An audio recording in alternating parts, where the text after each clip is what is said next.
What's interesting for me during that session when we were outside was when I am sauntering at Birken Monastery. For the first 2 years, it was I was kind of goal-oriented or driven.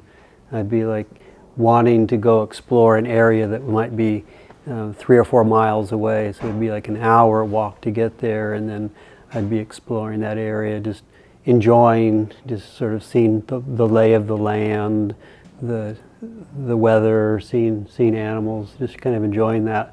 And then I'd walk, back to the monastery. Always carry a camera with me, so I was an iconographer before, but I've turned into a videographer.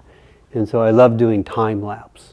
When I'm outdoors, just sort of noticing, cloud formations and the first year when I would go out and do videography, I would come up with some nice shots, but they were always by chance or circumstance. Wouldn't really have any rhyme or reason for why those shots turned out.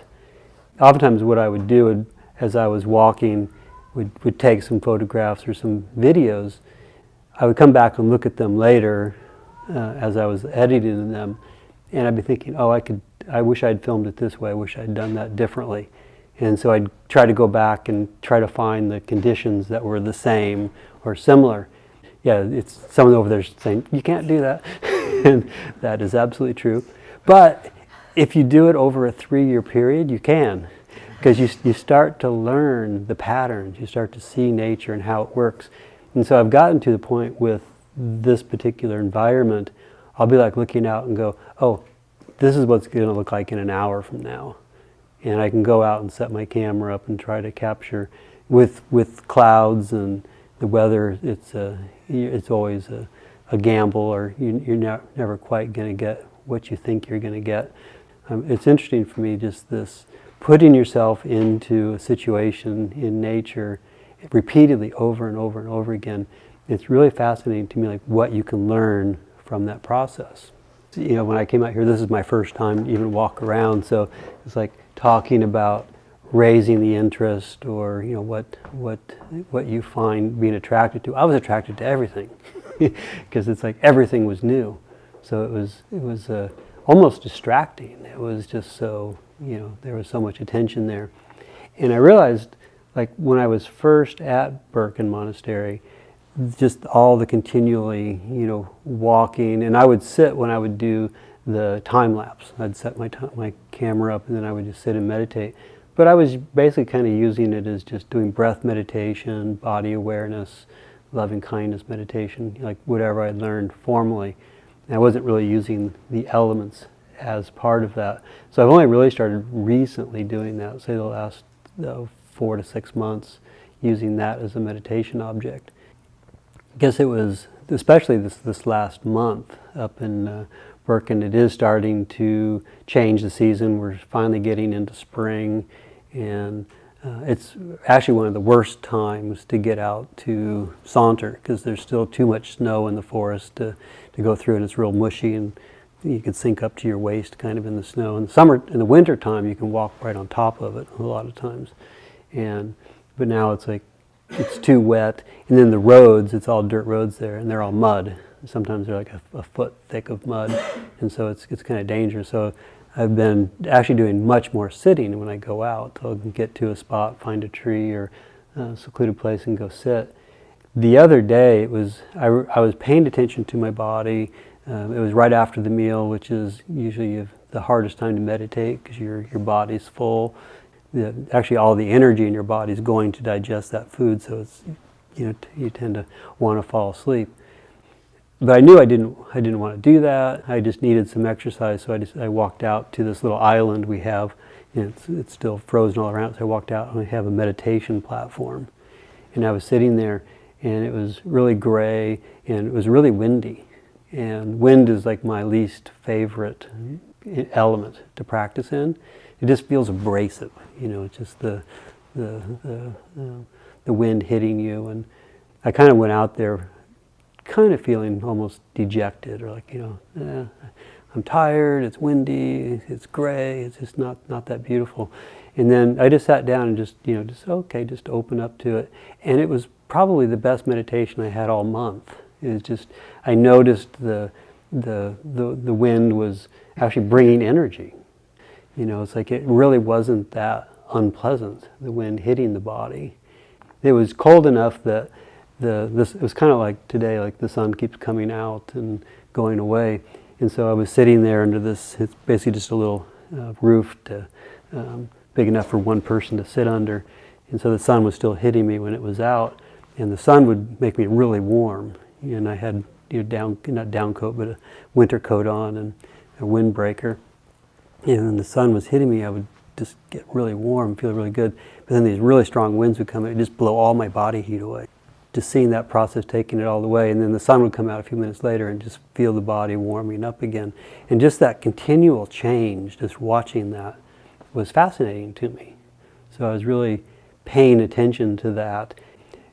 And I say paying attention, it's not like there was actually really anything happening. It was like more like just allowing my mind to be quiet. I wasn't out seeking something to look at. I just decided to go sit. And that's what was fascinating to me as I was sitting there, just noticing the change and the temperature of the body, going from very comfortable to very uncomfortable to very comfortable again, and then just this whole process and what was causing that. And also, like I say, it just brought up the energy. So then if there was sort of like neutral, nothing going on, the mind was just bright and being able to be with the body, because I was basically just using body awareness meditation, but seeing how the elements were affecting that. And that's when I really got that, like, oh, there's something really to this type of meditation. I also started in the last, say, 3 or 4 months, spending much more time outdoors, meditating physically, just sitting down in meditation, because this summer I'm going to spend 2 months in the Sierra Mountains, going backpacking. A couple of friends of mine are helping me out, going to be my caretaker, my stewards. So I'll be doing a lot of backpacking. And so like at Birken, it's really kind of beautiful. Ajahn Sona calls it a figure 8 sort of camping. So you kind of have your base, and then you sort of walk out one direction for 3 or 4 hours, and then you end up back where the shower is and the warm bed and where the meal is, and then the next day you can go out and walk a different direction, then you come back to the same spot. So I've been doing these figure 8s for 3 years all around Birken. But you can time it, it can be out there for 2 hours or 3 hours, and you always have the safety of coming back. That's why I think in the beginning was so kind of goal-oriented and just doing all these, walking for 3 hours and not necessarily sitting at all, but using that as a meditation, just the walking. But I figure when I get to the Sierras, it's going to be 24 hours every day. You're outside. And so just learning to feel comfortable sitting outside in the elements.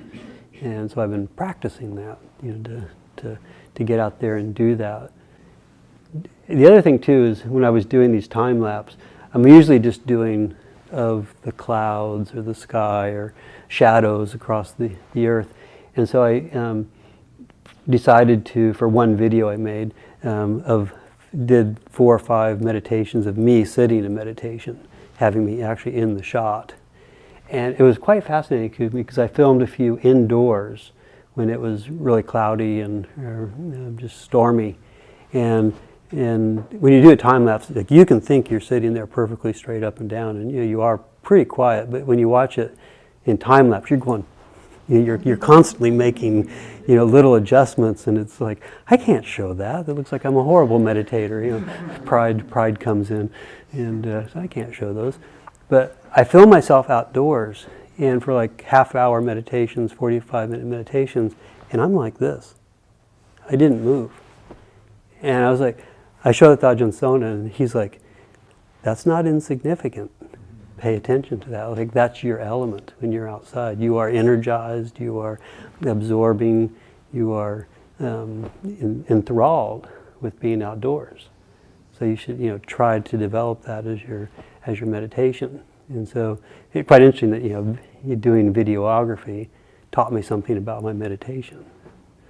So the other thing kind of wanted to mention with, like, again, it's like we're not really trying to do anything. And if you take this on as a practice of getting outdoors and sauntering, say it's really taken me like 3 years to kind of get a feel for it and have some sort of understanding of really what I'm doing. It took me really about a year. And what I noticed, the first time I guess I really started seeing like the joy and the benefit of getting out every day for a long walk in nature was when I first got to Birken. I had lived basically 20 years at Abhayagiri. Kind of saw that as my home. I actually helped, like when I first got there, everybody lived in tents, and from that to what it is now, I spent 20 years of my life helping the community build it up to where it is now. And then for various reasons I decided to step away for a period of time. And it was like this very filled with doubt or uncertainty, like, what is my future going to be? Because I left with the half joke of I'm leaving with no intention of returning and no intention of staying away. I'm just going to go out and just see what happens. I told this to Ajahn Sona when I first got there, and I said, what should I do? Because I'd been away. I had been at the Catholic monastery for a year, and I was getting ready to be on retreat for a year. And I said, what should I do? And he said, dream. And dream big. That was his only advice, like what my future should be. And I told him, I said, as soon as he said that, as he was saying it, two ideas popped into my head. I wanted a mansion in the Sierra Mountains where I would teach icon retreats, using creativity as a meditation technique. That and taking people going hiking.